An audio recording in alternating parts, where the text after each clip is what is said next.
योऽन्तः प्रविश्य मम वाचमिमां प्रसुप्तां सञ्जीवयत्यखिलशक्तिधरस्वधाम्ना अन्यांश्च हस्तचरणश्रवणत्वगादीन् प्राणान्नमो भगवते पुरुषाय तुभ्यं। पुनरेकवारं भवतां समेषां हार्दं स्वागतं संस्कृतभारतम् इत्यस्मिन् आमुखपटले श्यामदेव मिश्रोऽयं सर्वान् भवतः प्रणमति। मित्राणि, गतदिने समेषां मानानां विषये चर्चा व्यधायि मया। तत्र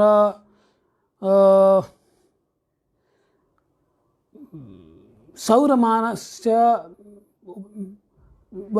तत् मया ह्यस्तनदिने एव अभ्यधायि यत् विविधप्रकारकाणि मानानि सन्ति खलु। यथा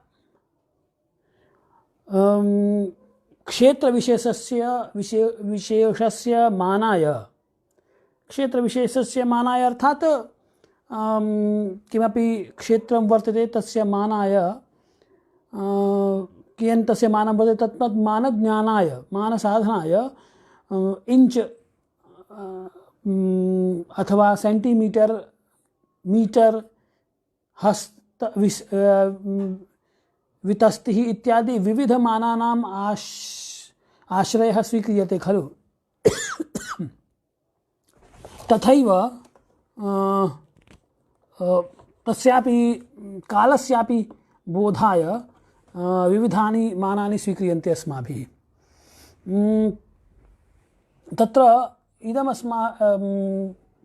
तत्र विशिष्य किंच तेषु मानेषु कालबोधकमानेषु कानिचन मानानि तथा सन्ति यानि विशिष्यतया व्यवहारे उपयुज्यमानानि सन्ति। तानि अध्यस्यामहे अद्य। तेषु मानेषु एकं यत् सौरमानमासीत् तद्विषयेपि ह्यस्तनदिने अहम् अवोचम् यत् पश्यतु, इदं चक्रं वर्तते। इदं चक्रं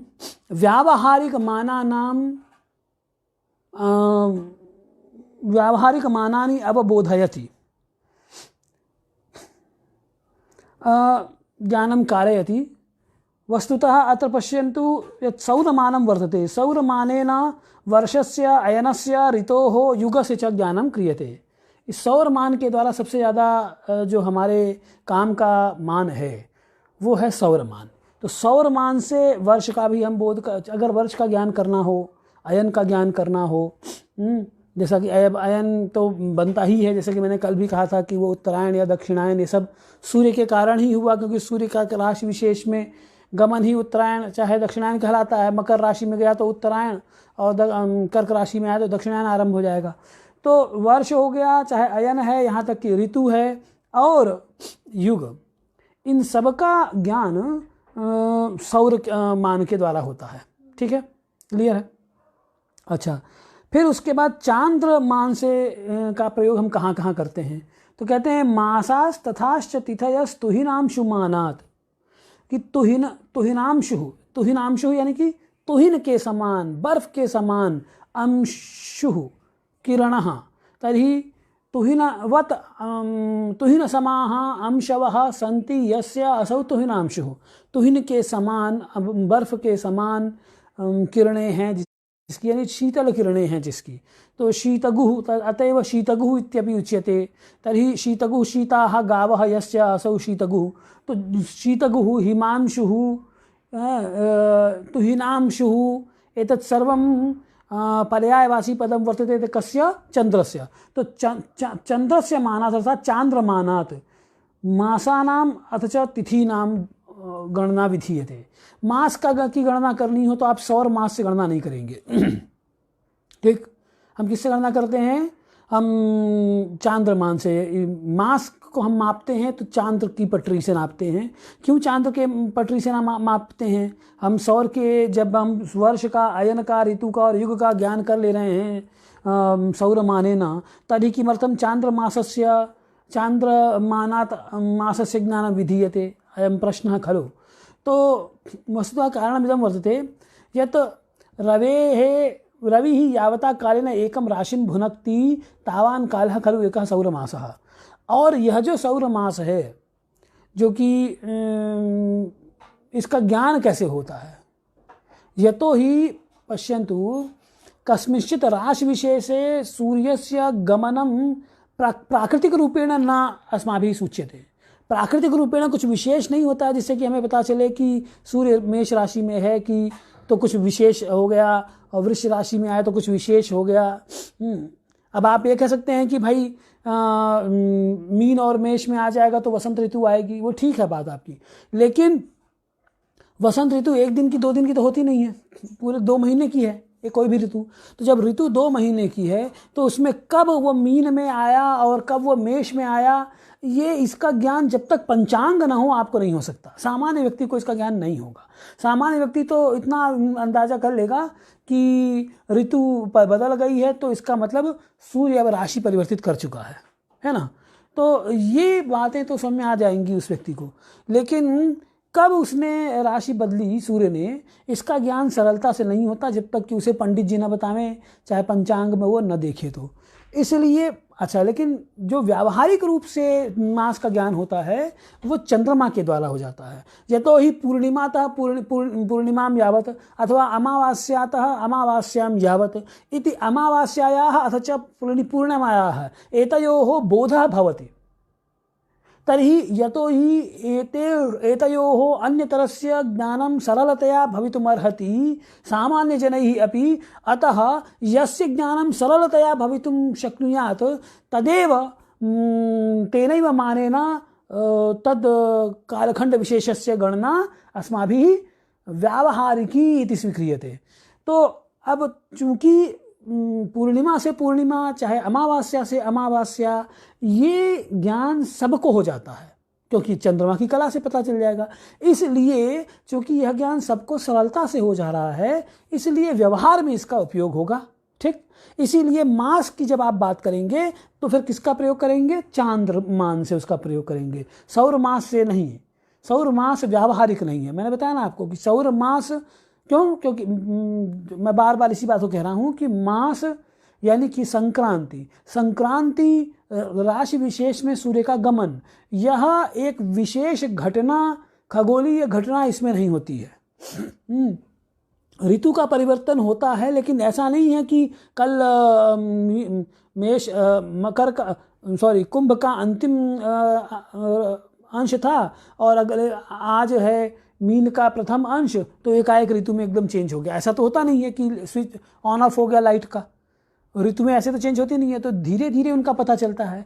इसलिए ये एक ऐसा सूर्य संक्रांति से उत्पन्न जो सौर मास हैं, ये ऐसे मास हैं जिनके बारे में सरलतया ज्ञान नहीं होता है। लेकिन हाँ, पूर्णिमा से पूर्णिमा या अमावास्या से अमावास्या एतस्य ज्ञानं तु केनापि सरलतया कर्तुं शक्यते। किं ज्ञानं किं तत्तु दृश्यते एव खलु। यदि दृश्यता एव तर्हि तत्र तद्विषये तद् नास्ति, शङ्का नास्ति। निरस्तशङ्कः कोऽपि इदं ज्ञातुं शक्नुयात् यत् अमावास्या आसीत् पुनः इयम् अद्य अमावास्या वर्तते इत्यनेन एकः चान्द्रमासः अभूत्। इसका ज्ञान सरलतया सबको हो जाता है। इसलिए मास का गणना तुहिन से होता है, तुहिनांश मान यानी कि चांद्रमान से होता है। अब तिथि को ले लीजिए। तिथि भी एक ऐसी चीज़ है जो कला, चंद्रमा की कला घटती बढ़ती रहती है, उसके हिसाब से तिथि का भी ज्ञान हो जाएगा। आप चंद्रमा को देख के अंदाजा लगा सकते हैं, अनुमान कर सकते हैं। अनुमातुं कोऽपि शक्नुयात् यद् अद्य का तिथि वर्तते खलु। पुनश्च इदम अतः मास अतः तिथेः अपि ज्ञानं चांद्रमानात् एव स्वीक्रियते। अब यहाँ एक शंका हो सकती है। शंका हो सकती है क्यों भाई, जो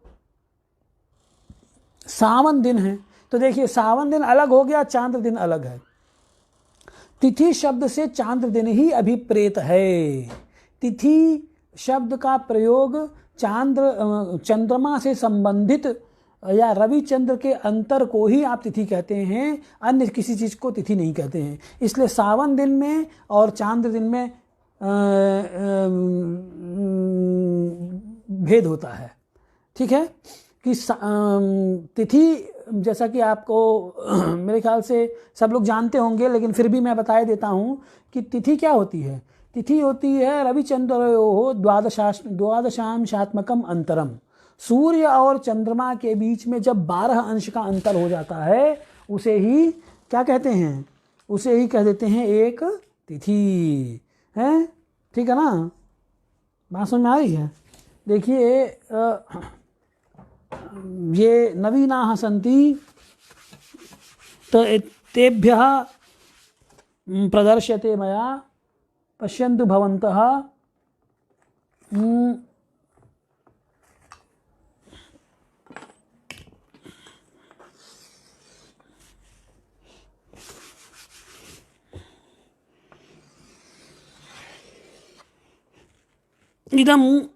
इयं सौरकक्षा,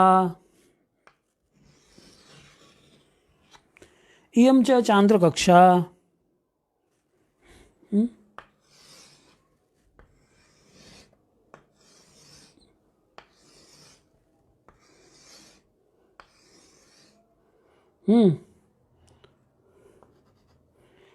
तो तर्हि अत्र किं चंद्रः स्वकक्षायां भूमिं परितः भ्रमति खलु। पुनश्च रविः अपि अत्र भूमिः, चिन्तयतु अत्र भूमिः अस्ति, भूः। अयं चंद्रः भूमिं परितः भ्रमति। अस्यां सूर्यकक्षायां सूर्यः भूमिं परितः भ्रमति। असौ सूर्यः प्रत्यहम् एकैकं राशिं भुनक्ति, प्रत्यहम् एकैकं अंशं भुनक्ति। प्रतिदिनम् असौ सूर्यः स्वकक्षायां गमन् अग्रेसरन् एकम् अंशं भुनक्ति। एकम् अंशं भुनक्ति चेत् अत्र यदि मेषराशिः अस्ति चेत् मेषराशिः अत्र वृषराशिः, तर्हि मेषराशौ अस्य यदा सूर्यः गच्छति चेत् मेषसंक्रान्तिः खलु। पुनः यदा वृषराशौ प्रविशति चेत् वृषसंक्रान्तिः। तर्हि मेषराशेः वृषराशिं यावत् नाम वृषसंक्रान्तिं यावत् 30 दिनैः सौरदिनैः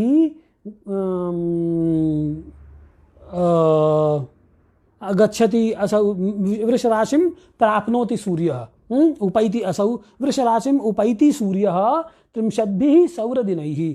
30 सौर दिनों में या एक सौर मास में ये सूर्य यहाँ पहुँचता है वृष राशि में। चंद्रमा को देख लीजिए। चंद्रमा का क्या है कि असौ चंद्रः स्वकक्षायां भ्रमन् भूमिं परितः यावता कालेन असौ सूर्यः मेषसंक्रान्तेः वृषसंक्रान्तिम् उपैति तावता कालेन असौ चंद्रः एतत् संपूर्णं स्वकक्षायाम् एकं भगणं पूर्य पुनः अत्र आगच्छति। अत्र ठीक जितने समय में चंद्रमा, अगर मान लीजिए दोनों एक साथ चलना आरंभ करते हैं, तब की मैं बात कर रहा हूँ। सृष्टि के आरंभ की स्थिति मान लीजिए ये कि जब सूर्य अपनी कक्षा में चलना आरंभ किया, चंद्रमा अपनी कक्षा में चलना आरंभ किया, दोनों दौड़ना आरंभ किए, तो ये महाराज धीरे धीरे चलते हैं और ये बहुत तेज भागते हैं, सबसे तेज भागते हैं। तो जितने देर में ये सूर्य जी मेष से धीरे धीरे चलते 30 दिन में वृष राशि में पहुंचे ना, उतने देर तो अच्छा। एक बात और कि मेष राशि जब दोनों सूर्य और चंद्रमा एक सीध में रहेंगे तो वो अमावस्या हो जाएगी। यहाँ सूर्य है, यहाँ चंद्रमा है, ये अमावस्या हो गई। और फिर तो जितने समय में ये सूर्य महाराज एक राशि का भोग किए, उतने समय में ये चंद्रमा क्या करता है, पूरा एक राशि का भोग करने के बाद फिर एक चक्र का भोग करने के बाद एक राशि और भोग कर लेता है। वरना अन्यथा फिर दोबारा 1 महीने बाद अमावस्या की स्थिति ही नहीं बने। अमावस्या की स्थिति यानी दोनों का, सूर्य और चंद्रमा का एक सीध में आ जाना। ये सूर्य है तो ये चंद्रमा ऐसे आ जाना। पहले यहाँ पे ये स्थिति थी, ऐसे यहाँ हो गया पृथ्वी, तो ये हो गया चंद्रमा, ये हो गया सूर्य। ऐसे तो ये एक सीध में हो गए। आपको सूर्य नहीं दिखा, ये चंद्रमा, जरूरी नहीं कि सूर्य दिखे ना दिखे, बहरहाल तो ये अमावस्या की स्थिति है, जब चंद्रमा का ये वाला हिस्सा पृथ्वी की तरफ है जो अंधकार में है, और ये वाला हिस्सा सूर्य की तरफ में है जो प्रकाश में है। तो ये स्थिति अमावस्या पे बनी। फिर 1 महीने बाद क्या हो गया, जो यहाँ ये स्थिति बनी थी वो ये स्थिति बन गई। अब इधर से ये एंगल बनेगा। अब यहाँ पे भी क्या है, ये नीचे ये चंद्रमा, फिर ऊपर सूर्य।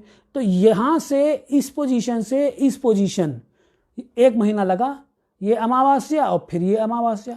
लेकिन ये ऐसा तो नहीं कि दोनों एक साथ ऐसे चल दिए, ये अपनी अलग, चंद्रमा अपनी अलग गति करता है, सूर्य अपनी अलग गति करता है।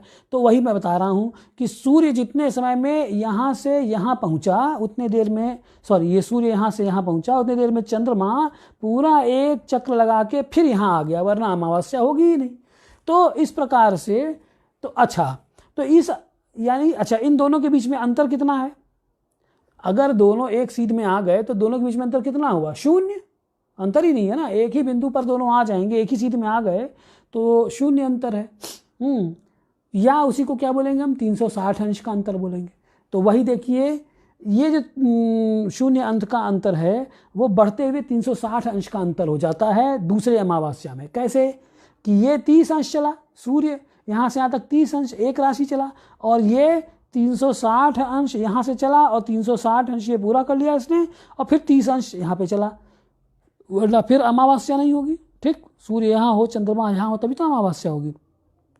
तो अमावस्या होने के लिए चंद्रमा को इस पॉइंट से चलते हुए 360 अंश का चक्कर पूरा करना पड़ता है, और फिर 30 अंश और यानी 390 अंश चलना पड़ता है। तो चंद्रमा चला कितना? चंद्रमा चला 390 अंश, और सूर्य उतनी देर में कितना चला? सूर्य चल रहा है आपका 30 अंश। तो दोनों का अंतर कितना हो गया? इन दोनों का अंतर हो गया 360 अंश। अब इस 360 अंश में अमावस्या से अमावस्या तक 30 तिथियां बीत जाती हैं, ठीक है ना। अमावस्या से अमावस्या तक कितनी तिथियां बीती? 30 तिथियां बीती।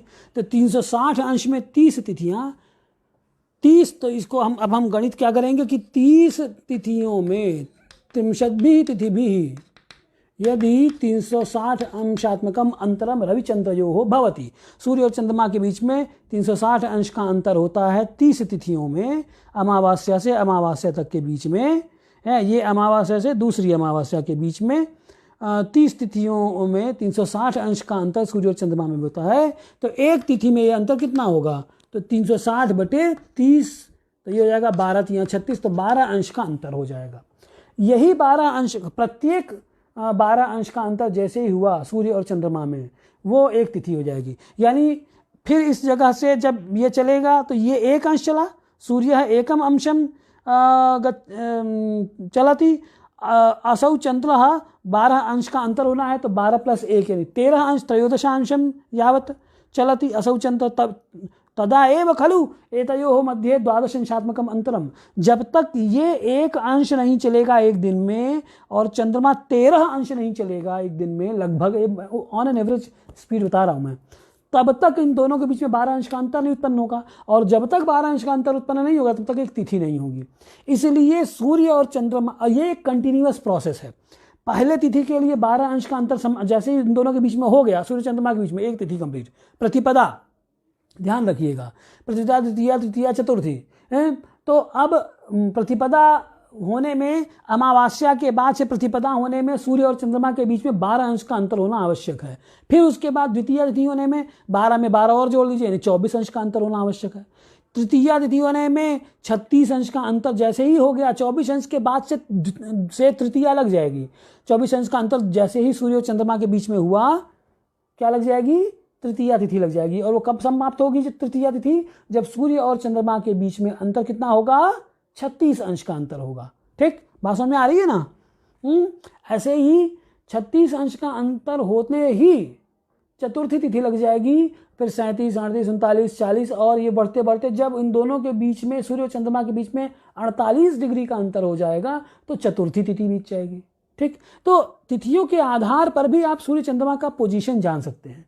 अगर किसी के जन्म की तिथि पता हो, और वो महीना पता चल जाए किस मास में हो रहा है, तो आप सूर्य और चंद्रमा के अंशों को भी निकाल सकते हैं कि सूर्य कहाँ होगा, चंद्रमा कहाँ होगा। या दूसरे शब्दों में कहूँ तो कुंडली में सूर्य जहाँ पे है उससे कितने ग्रह, कितने खाने आगे या पीछे, भाव आगे या पीछे चंद्रमा होगा, इसका भी आप ज्ञान कर सकते हैं इसके आधार पर, अगर आपको तिथि का कॉन्सेप्ट क्लियर है तो।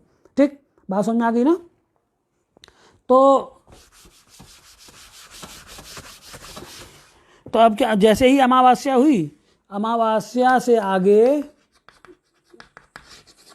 जैसे 12 अंश का अंतर होगा तो प्रतिपदा समाप्त। अब 12 अंश के अंतर से लेके और 24 अंश के अंतर तक, 12 अंश से लेके और 24 अंश के अंतर तक ये द्वितीया रहेगी।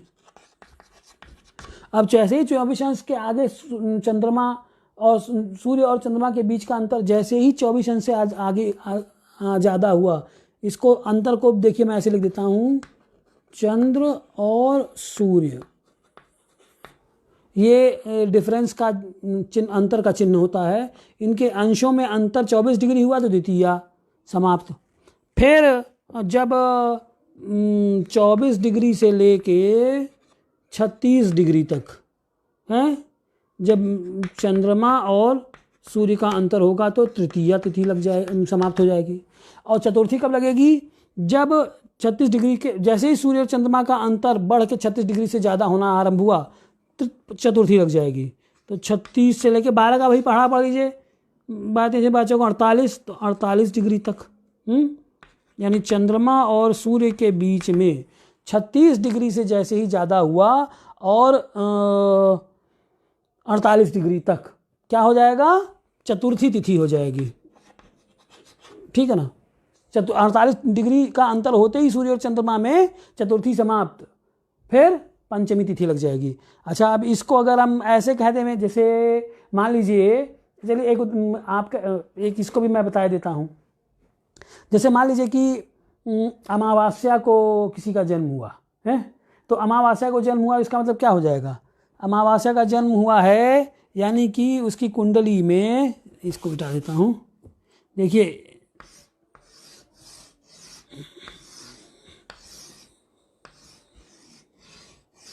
ये है। अब अमावस्या को किसी का जन्म हो गया और सूर्योदय में ही हो गया अमावस्या में, तो सूर्य और चंद्रमा दोनों यहीं रहेंगे कि नहीं रहेंगे? ये सूर्य हो गया, ये चंद्रमा हो गया। ठीक होगा ना। मान लीजिए इसकी तुला, मान लीजिए तुला राशि का सूर्य है, तुला राशि, इतना खराब मत कीजिए तो मेष का मान लेते हैं, या वृष का मान लीजिए, वृष का रखिए। तो मान लीजिए ये वृष राशि है, वृष लग्न हुआ, वृष लग्न में सूर्योदय के समय किसी का जन्म हुआ, तो वृष लग्न में सूर्योदय के समय जन्म हुआ और अमावस्या के दिन हुआ, तो सूर्य और चंद्रमा यहाँ बैठे रहेंगे। बात समझ में आ गई।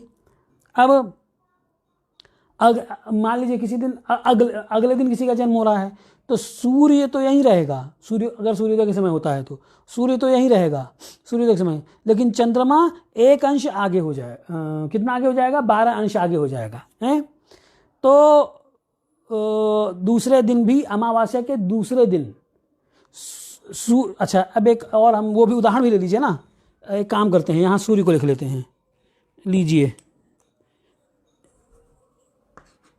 देखिए सूर्य यहाँ लिख लेंगे और चंद्रमा इधर कर लेंगे, इधर चंद्रमा कर लीजिए। अब देखिएगा क्या है, मेरे ख्याल से दिखाई तो दे रहा होगा ना आप लोगों को। ये देखिए ऐसा है ना कि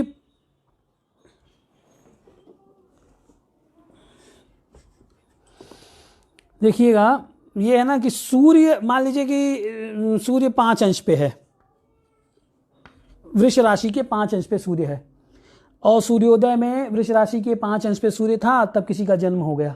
ठीक, तो अमावस्या के दिन तो सूर्य और चंद्रमा दोनों की ये स्थिति बन गई। ठीक है, तो अच्छा, तो ये 5 अंश पे है। फिर अगले दिन क्या होगा? यानी सूर्य भी 5 अंश पे और चंद्रमा भी 5 अंश पे, तभी तो तभी तो स्थिति होगी। अमावस्या मान लीजिए सूर्योदय के समय अमावस्या लग गई, सूर्य और चंद्रमा दोनों एक राशि अंश पे आ गए, तो ये जब भी सूर्य और चंद्रमा एक राशि में बैठे दिखें तो आप क्या समझेंगे इससे?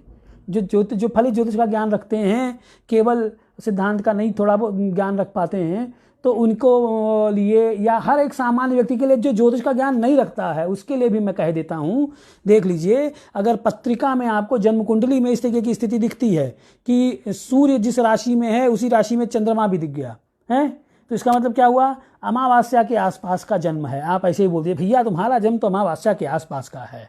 अगर उसको पता होगा हाँ पंडित जी एकदम ठीक बोले हैं आप, अमावस्या के आसपास का जन्म है हमारा। तो अब सूर्य मान लीजिए 5 अंश पे है, तो चंद्रमा भी 5 अंश पे होगा।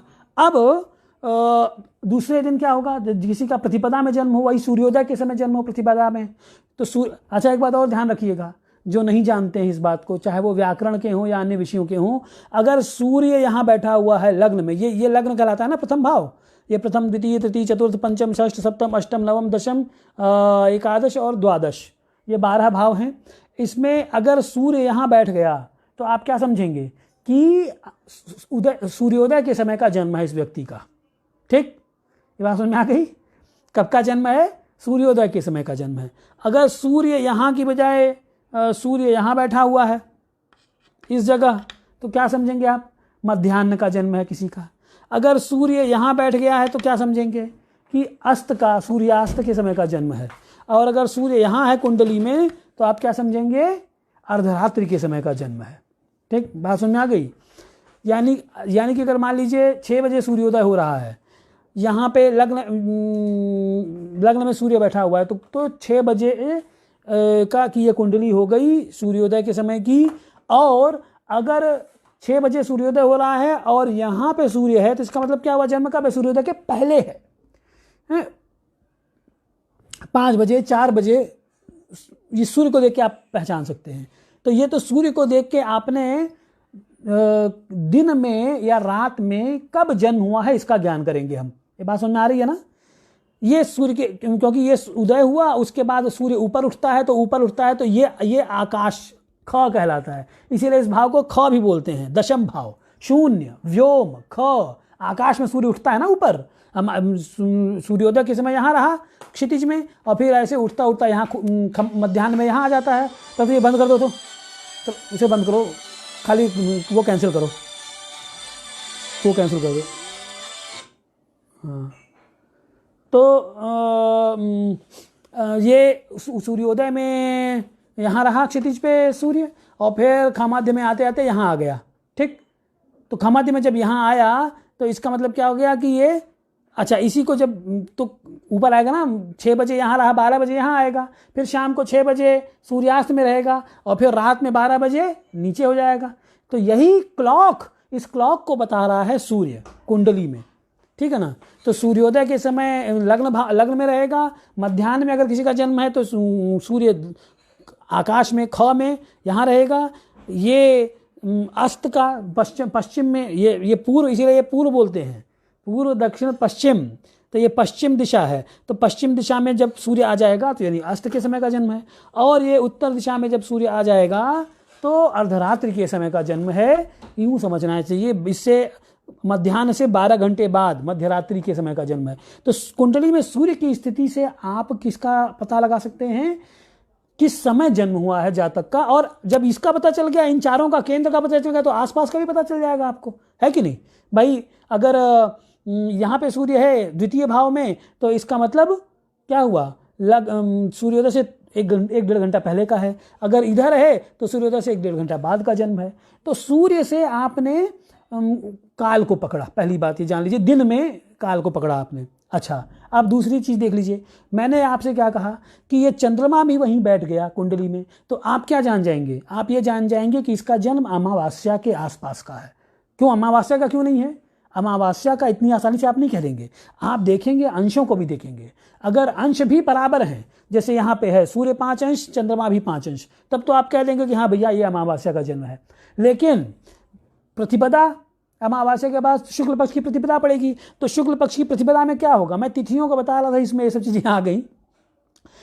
तो ये क्या करेगा, सूर्य सूर्य तो एक ही अंश, एक दिन में एक अंश चलेगा और ये 6 अंश पे रहेगा। और ये क्या करेंगे, ये 5 अंश के बाद इसमें 12 अंश और चढ़ेंगे और यहाँ आ जाएंगे, ये 17 अंश पे आ जाएंगे। ठीक, अब देखिए दोनों के बीच में 12 अंश का अंतर मेंटेन हो गया ना, ये सिर्फ एक अंश हुआ, देख लीजिए, और इनके बीच में ये 12 अंश का अंतर हो गया। ठीक, बात समझ में आ गई। तो ये 6 और 5 एक 6 और 6 और अब ये 6 अंश पे हुआ, ये 5 अंश, ये 5 अंश, ये एक अंश बढ़ा 6 अंश हो गया, ये 12 5 17, 12 5 क्या 13 कर दीजिए इसे, क्योंकि एक दिन में ये लगभग 13 अंश चलता है, तो 18 अंश हो गया। तो अब देख लीजिए आप, ये 6 अंश पे है अगले दिन सूर्य है, इसी में वृष राशि में ही एक दिन बाद यानी प्रतिपदा को सूर्य उदय के समय सूर्य 6 राशि में 6 अंश पे है और चंद्रमा 18 अंश पे हो गया। तो 6 अंश और 18 अंश के बीच का अंतर कितना हुआ, 12 अंश। यही एक तिथि हो गई, आपने कह दिया कि साहब प्रतिपदा बीत गई, क्योंकि इन दोनों के बीच का अंतर ये 6 अंश है और ये 18 अंश है। 18 और 6 के बीच का अंतर कितना हो जाएगा, 18 - 6 12। तो अब ये एक दिन में लगभग 13 अंश चलता है चंद्रमा, ठीक है ना। अब अगले दिन आ जाइए, तो प्रतिपदा को भी इसी में ही रहेगा, कौन, सूर्य भी और चंद्रमा भी। अब अगले दिन देख लीजिए, ये तो हो गया प्रतिपदा की स्थिति, ये द्वितीया की स्थिति हो गई। अब अमावास्या की प्रतिपदा की है ये स्थिति हो गई। अब अगला देख लीजिए, ये अब द्वितीया की स्थिति देखिए, द्वितीया को फिर क्या होगा, ये 7 अंश पे आ गया। ठीक, मैं यहाँ लिख दूँ क्या, यहाँ लिखे देता हूँ, देखिए इसको दूसरे उसमें से लिखता हूँ, थोड़ा धैर्य से देखिएगा। ये अमावास्या, ये प्रतिपदा और ये द्वितीया, ये द्वितीया। अब देखिए फिर तो ये 13 अंश चल के एक दिन में 13 अंश चलेगा, 18 पे आया और फिर 13 अंश चलेगा, तो 18 10 28 3 31, तो 18 10 28 और 3 31, तो 3 31 का मतलब क्या हुआ, ये 31 अंश हो गया। देख लीजिए ये कितना हुआ, ये 31 अंश। अब जब 31 अंश हुआ, 31 अंश का मतलब क्या होता है, 31 अंश का मतलब होता है 30 अंश में एक राशि। तो 31 अंश का मतलब ये अगले ये द्वितीया को ये क्या करेगा, राशि बदल देगा। ये तो एक एक अंश चले सूर्य, और इसी वृष राशि में अमावास्या के दिन 5 अंश पे थे, प्रतिपदा के दिन 6 अंश पे और द्वितीया के दिन 7 अंश पे सूर्य रहेगा। और चंद्रमा अमावास्या के दिन 5 अंश पे, द्वितीया के दिन 18 अंश पे और तृतीया के दिन यानी तृतीया समाप्त होते होते ये 31 अंश पे हो जाएगा। तो 31 अंश का मतलब क्या हुआ, राशि बदल देगा, क्योंकि 30 अंश की एक राशि होती है। तो चंद्रमा फिर तृतीया को कहाँ आ जाएगा, चंद्रमा तृतीया को यहाँ आ जाएगा। ठीक, बात समझ में आ गई। ये इस तरीके से आप कुंडली में जज, तो ये अच्छा देखिए, ये मैं आपको समझा क्या रहा था, मैं समझा रहा था आपको तिथियों का कॉन्सेप्ट समझा रहा था। मैं आपसे यही कह रहा था तिथियों को इस तरीके से समझना चाहिए आपको। अब ये देख लीजिए, मैं एक बार दोबारा समअप किए देता हूँ इस बात को, ताकि आपको समझ में आ जाए, फिर मैं आगे की बात कहूँगा। मैंने आपसे ये कहा था, देखिए मैं जो हमने ये बात की थी कि मासास तथाश्च तिथियस्तु हिनाम शुमानात, कि मास और तिथि का बोध जो है चांद्रमान से करते हैं, चांद्रमान से मास का और तिथि का बोध करते हैं।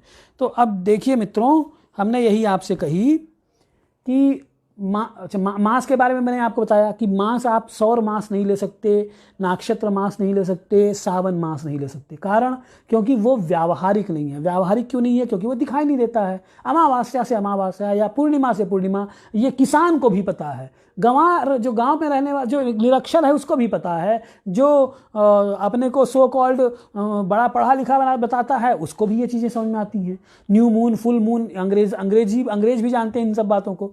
तो इससे मास का बोध आप करने के लिए चांद्रमान का सहारा लेते हैं, पहली बात। दूसरी बात तिथि, तो तिथि का मतलब हुआ चांद्र दिन, तिथि नाम चांद्रम दिनम। तो तिथि का ज्ञान भी चांद्रमान से ही करेंगे और किसी से नहीं होता है। और तिथियों का बोध कराने के लिए ही मैं ये सब चीज़ें आपको बता रहा था कि अमावस्या की सूर्य और चंद्रमा के बीच में जब 12 अंश का अंतर हो जाता है तो एक तिथि हो जाती है। ठीक, ये बात समझ में आ गई। मैंने इस बात को पहले भी अभी थोड़ी देर पहले कहा आपसे कि अमावस्या से अमावस्या के बीच में सूर्य और चंद्रमा के बीच में अंतर 360 अंश का होता है। यानी कि अच्छा, तो अमावस्या से अमावस्या के बीच में तिथियां कितनी हुई? 30। तो 30 तिथियों में सूर्य और चंद्रमा के बीच में अंतर अगर 360 अंश का, तो एक तिथि में 12 अंश का अंतर। ये गणित से साध लिया आपने।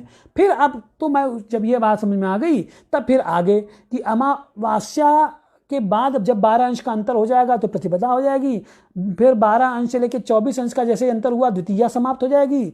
24 अंश से जैसे ही सूर्य और चंद्रमा के बीच में 36 अंश का अंतर होगा तृतीया समाप्त हो जाएगी। ठीक, ये बात समझ में आ गई। अब आगे मैंने आपको एक ये उदाहरण कुंडली का दिया था कि आप कुंडली के अंशों से भी इसको पकड़ सकते हैं। जब आप किसी भी पत्रिका को देखिए, उसमें आप देखिए, चाहे पंचांग ही देख लीजिए, पंचांग में भी तो ऋषिकेश पंचांग अगर आप देखते हैं तो वो एक एक हफ्ते की कुंडली बना के देते हैं ना, उदायिक कुंडली बना के एक पक्ष में 2 कुंडलियां बना के दे देते हैं। तो उसको भी आप देख लीजिए, उससे भी आप समझ सकते हैं। तो अब आप देखिए, मैंने एक ये उदाहरण दिया कि मान लीजिए किसी का जन्म अमावस्या का है, अमावस्या का जन्म है और सूर्योदय के समय का जन्म है। तो सूर्योदय के समय का जन्म है तो सूर्य लग्न में बैठा होगा। मान लीजिए सूर्य वृश्चिक राशि का है, तो अमावस्या का जन्म हुआ तो चंद्रमा भी यहीं रहेगा। यानी सूर्य और चंद्रमा दोनों अगर लग्न में बैठते हैं एक साथ, तो हम क्या निष्कर्ष निकालेंगे? पहला कि उस व्यक्ति का जन्म सूर्योदय के समय का है। दूसरा निष्कर्ष निकाला कि उसका जन्म कब का है? अमावस्या का है। लेकिन यह चीज एकदम क्लियर किससे होगी? अंशों से होगी। तो देख लीजिए, अगर सूर्य 5 अंश पे, चंद्रमा भी 5 अंश पे, तब तो एकदम अमावस्या का जन्म। लेकिन दूसरे दिन क्या होगा? क्या प्रतिपदा का जन्म हो सकता है क्या? हाँ, हो सकता है। ये स्थिति में प्रतिपदा में भी जन्म हो सकता है, शुक्ल पक्ष की प्रतिपदा में भी ये स्थिति रह सकती है। क्यों? क्योंकि सूर्य एक दिन में 1 अंश चलता है, तो अगर अमावस्या को 5 अंश है तो प्रतिपदा यानी सूर्य और चंद्रमा के बीच में 12 अंश का अंतर होने तक में सूर्य 1 ही अंश चलेगा, तो सूर्य 1 अंश चलेगा तो 6 अंश पे पहुंच जाएगा, और 6 अंश से 12 अंश आगे यानी 18 अंश पे चंद्रमा हो जाएगा। ठीक, फिर द्वितीया को सूर्य 7 अंश पे आया, फिर इससे 12 अंश आगे आपको ले जाना है, तो इससे द्वितीया को 24 अंश का अंतर हो जाएगा। 12 अंश का अंतर बढ़ता चला जाएगा ना, तो द्वितीया को देखिए ये 24 अंश का अंतर हो जाएगा सूर्य चंद्रमा में। तो 24 7 में 24 जोड़ेंगे तो 31 आ जाएगा। यानी सूर्य तो वृष राशि के 7 अंश पे ही रहा, लेकिन चंद्रमा 31वें अंश पे चला गया। 31 अंश का मतलब वृष को छोड़ के अब मिथुन में आ गया, चंद्रमा यहाँ आ गया, तो तृतीया को चंद्रमा यहाँ हो जाएगा। इस प्रकार से तिथियों का हम बोध करते हैं और अंशों के आधार पर, सूर्य और चंद्रमा में जो अंश हैं उन अंशों के आधार पर ही तिथि का आप बोध करेंगे। तो इसलिए यह भी एक व्यवहार। अब देखिए, इसके आधार पे एक सामान्य व्यक्ति को भी समझ में आ गया कि तिथि का ज्ञान कैसे करते हैं। अच्छा, अभी एक देख लीजिए, ये चीज़ें जो इस प्रकार से सूर्य और चंद्रमा के अंशों के अंतर के आधार पर स्पष्ट हैं, सावन दिन के द्वारा स्पष्ट नहीं हो पाएंगे। ठीक, इसीलिए मास और तिथि के लिए आपको चंद्रमा का आश्रय लेना पड़ता है। इसीलिए उन्होंने क्या बोला? मासा तथाश्च तिथयस्तु हिनांशु मानात्। अच्छा, फिर अब आगे आइए, यत् कृच्छ्रसूतक चिकित्सतवासराद्यम, कि जो कृच्छ कर्म है यानी व्रतोपवास, तो जो व्रतोपवास कर्म यद विद्यते खलु तत्र दिनस्य गणना केन क्रियते? तो सावन मानेन क्रियते तत्र दिनस्य गणना, कि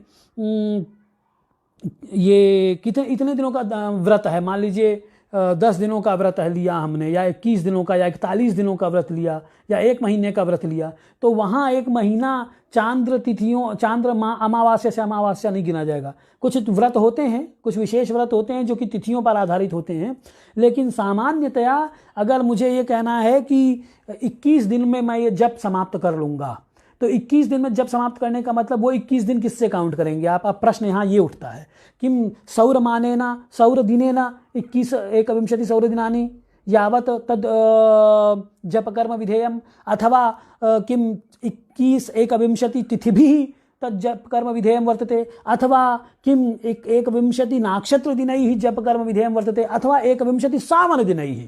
तो तत्र उत्तरम वर्तते कि 21 सावन दिनैः तद जप कर्म अस्माभिः विधेयम वर्तते इति भावः। तो जब मुझे 21 दिनों में समाप्त करना है तो वहां दिनों की काउंटिंग किससे होगी? सावन दिनों से होगी, ठीक है ना। और सावन दिन क्या आपके हो जाएंगे? वही सूर्योदयात सूर्योदयम यावत है। एक सूर्योदय हुआ और फिर अगले दिन फिर सूर्योदय हुआ, तो ये क्षितिज है मेरा, इस क्षितिज पे सूर्य आ गया, ऊपर जैसे ही आया सूर्योदय हो गया, और फिर जब ये मध्याह्न सूर्यास्त मध्य जाती, फिर जब सूर्योदय हो गया, तो ये सूर्योदय से सूर्योदय का जो समय है इसे ही आप क्या बोलते हैं? सावन दिन बोलते हैं। तर्हि कृच्छ कर्मणि दिनस्य गणना सावन दिने नैव सावन माने नैव भवति, ठीक। यानी व्रतोपवासादिषु गणना सावन माने नैव भवति। पुनश्च किं वर्तते? यत् कृच्छ सूतकस्यापि गणना, जो जनना शौच मरणा शौच है, इस जनना शौच और मरणा शौच में भी आप तिथियों, ये मरणा शौच हो गया, जनना शौच हो गया तो 3 दिन का सूतक लग गया है, चाहे मरणा शौच हो गया तो 10 दिन का सूतक लग गया। अब यह जो सूतक की गणना है, ये सूतक की गणना आप तिथि से नहीं करेंगे, न सौर दिन से करेंगे, वो भी सावन दिन से ही गणना होगी, है। एक सूर्योदय से दूसरा 2 सूर्योदय होगा यानी 1 दिन कंप्लीट, 3 सूर्योदय होगा यानी 2 दिन कंप्लीट, और 4 सूर्योदय होगा यानी कि 3 दिन कंप्लीट, जनना शौच समाप्त। तो सूतक की गणना अगर आपको करनी है तो सावन दिनों से करेंगे, सावन मान से करेंगे। तो इसलिए क्या कहा? यत्कृच्छ सूतक चिकित्सत। अब चिकित्सत यानी कि चिकित्सा चलनी है, तो चिकित्सा कर्मणि अपि दिनानाम गणना केन सावन माने नैव भविष्यति, न तु अन्येन केनचित् माने न भवितुमर्हति। तत्र भैया दवाई खानी है तर्हि औषध सेवने चंद्रस्य दर्शनं यदि अपेक्षते, तद्दिने मेघाच्छादितः आकाशः यदि अस्ति चेत् कथं गणना भवेत्? यदि चंद्रमायाः अवलोकनमेव न स्यात् रात्रौ, चिन्तयतु यदा छादितः आकाशः अस्ति चेत् तेन चंद्रस्यापि दर्शनं न भवितुमर्हति। तो अस्यां स्थितौ जो आपका औषधि सेवन है, औषधि सेवन में आपको किसको लेना पड़ेगा? सावन दिन को लेना पड़ेगा, कि सूर्योदय से सूर्योदय जैसे 3 दिन की औषधि चलनी है, या ये औषधि एक महीने तक की औषधि का सेवन के आदेश अगर वैद्यक ने दे दिया तो आपको फिर सूर्योदय से वो काउंटिंग स्टार्ट करेंगे। तो यत्कृच्छ सूतक चिकित्सत वासराद्यम, ये वासराद्यम और वासर जो days, Sunday Monday Tuesday Wednesday, ये सारे के सारे जो दिन हैं ये भी आप सावन मान से ही लेंगे। संडे का मतलब तिथि, इसीलिए क्या होता है, एक बार में 2 तिथियां हो जाती हैं, या कहिए 2 बार में 1 ही तिथि हो जाए, ऐसा भी हो जाता है। तो वारों का यानी शुक्र सोमवार मंगलवार बुधवार इत्यादि अस्यापि वारस्यापि गणना केन भवति? सावन माने नैव भवति, न तु अन्येन केनचित् मानेन। अतः सूतक चिकित्सक कृच्छ और वारस्यापि गणना सावने नैव भवति इति भावः। पुनश्च नाक्षत्रमानेन किं संपद्यते? नाक्षत्रमानेन घटिकायाः समय, एतद् घटिकायाः ज्ञानं नाक्षत्रमाने नैव भवति। क्या कहे कि घटिकादिकम आर्क्षमानात्, कि घटिका का जो ज्ञान है वो आर्क्ष, यानी कि आर्क्ष का मतलब हुआ, आर्क्ष है ना, आर्क्ष मतलब वृक्ष से आर्क्ष हो गया, गुण संधि हो गई। तो यहाँ सब एक से एक धुरंधर वैयाकरण है, वो निकाल देंगे। घटिकादिकम आर्क्षमानात्, ऋक्षस्य इदम आर्क्षम, तो ऋक्षस्य अर्थात नक्षत्रस्य इदम, तो ऋक्षस्य नक्षत्रस्य इदम आर्क्षम, आर्क्षम अर्थात नाक्षत्रमान। तो नाक्षत्रमान का प्रयोग कहाँ करते हैं? घटिका के ज्ञान में। तो घटिका यंत्र बनाना है आपको, तो नक्षत्रोदय, एक नक्षत्रोदय से दूसरे नक्षत्रोदय को पकड़िए, उससे आप शुद्ध घटिका यंत्र बना पाएंगे, वरना घटिका यंत्र नहीं बनेगा। तो ये जो अपनी जो घड़ियां हैं वो क्या इससे बनी हुई हैं? नहीं, इससे नहीं बनी हुई हैं। ये भी ध्यान रखिए कि जो आप पहनते हैं ये रिस्ट वॉचेस, ये that are not according to sidereal system, no it's not. वो एकदम एग्जैक्टली साइडेरियल सिस्टम को फॉलो नहीं करती हैं। धूप घड़ी जो है ना, साइडेरियल वॉच, वो अलग होती है, तो वो एकदम उस पर चलती है, नक्षत्र से नक्षत्र के मान पर चलती है। घटिका की या घंटे की एकदम शुद्धि का ज्ञान अगर आपको करना है तो घटिका यंत्र का उपयोग करना पड़ेगा। टाइम के प्रिसीजन के लिए आपको नक्षत्र मान का सहारा लेना पड़ेगा। तो ये उन्होंने कहा, ठीक, बात हो गई। तो अब जो ये मानोपसंहार अध्याय का अंतिम श्लोक देख लीजिए, कालमानाध्याय का। फिर कल से हम अगला अध्याय आरंभ करेंगे, भगणाध्याय कल से आरंभ करेंगे। एवं पृथंग मानवदैव जैव पैत्रार्क्ष सौरैन्दव सावनानि ब्राह्मं च कालं नवम प्रमाणं ग्रास्तु साध्याः मनुजैस्वमानात्। देखिए क्या कहते हैं, कहते हैं एवं पृथंग मानव, एवं पृथंग मानव दैव, एक ये दो, मानव दैव जैव, एवं पृथंग मानव दैव जैव। अब चौथा है पैत्र, पैत्र, फिर पांचवा है आर्क्ष या ऋक्ष कह लीजिए उसे, पैत्रार्क्ष, नक्षत्र जिसे आप कहते हैं, नक्षत्र बोल लीजिए।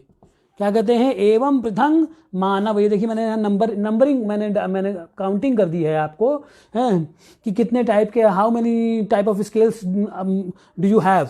तो we have 9 type of scales that by which we can measure the time span.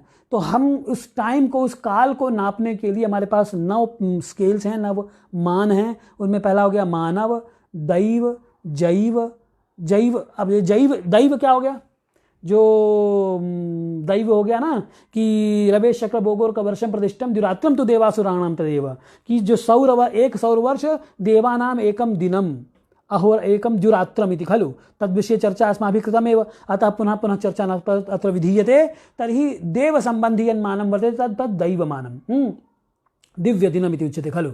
तर्हि इदम दिव्य दिनम है। और फिर ये जैव, जैव क्या हुआ, तो बृहस्पति, जीव, जीवस्य इदम जैवम, जीव का यानी कि गुरु का, जिसे जो संवत्सर है, संवत्सर के बारे में चर्चा की थी हमने कि बृहस्पति मध्यम राशि भोगात संवत्सरम सांगितिका वदंती। तो जो ये गौरव मान है, गुरु संबंधी जो मान है वो जैव मान कहलाया। पैत्र हो गया किसका, पैत्र हो गया पितृ संबंधी है कि विधोर मास एतच्च पैत्रम द्युरात्रम। तो जो एक चांद्रमासः पितॄणाम एकम द्युरात्रम इति खलु। तर्हि अनेन मानेन पितॄणां मानेन यदा गणना विधीयते तदा तन्मानं पैत्रम मानम इति उच्यते खलु। तो पैत्र, ठीक। और आर्क्ष, आर्क यानी नक्षत्र, घटिका जिससे का ज्ञान करते हैं। और सौर, अब हो गया 7वां है सौर, फिर है 5, 6, 7, 6ठा हो गया सौर। एवं पृथंग मानव दैव जैव पैत्रार्क सौर ऐंदव, ऐंदव आपको हो ही गया, ऐंदव यानी चांद्र संबंधी। तो एवं पृथंग मानव दैव जैव पैत्रार्क्ष सौर ऐंदव सावनानी।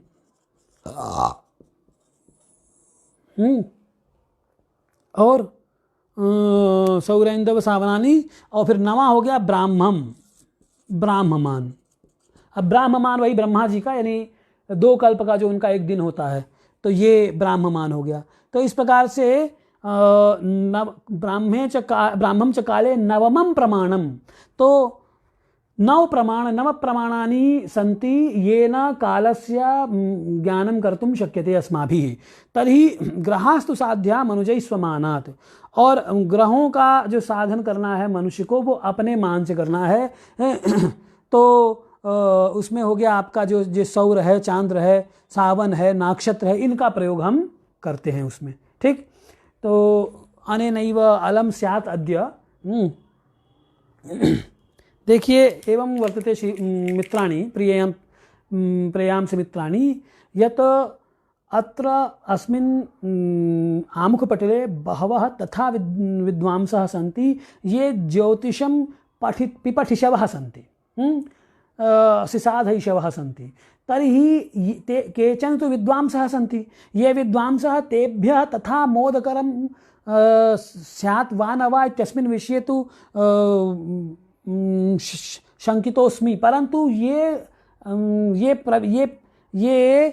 प्रवेष्टारः सन्ति, ये अत्र प्रवेष्टुम् इच्छन्ति, तेभ्यः अपि इदं ज्ञानं यथा सरलतया स्यात्, बालावबोधम् अत एव उच्यते खलु, तो बालावबोधं यथा स्यात् तथा पाठनं मया विधीयते।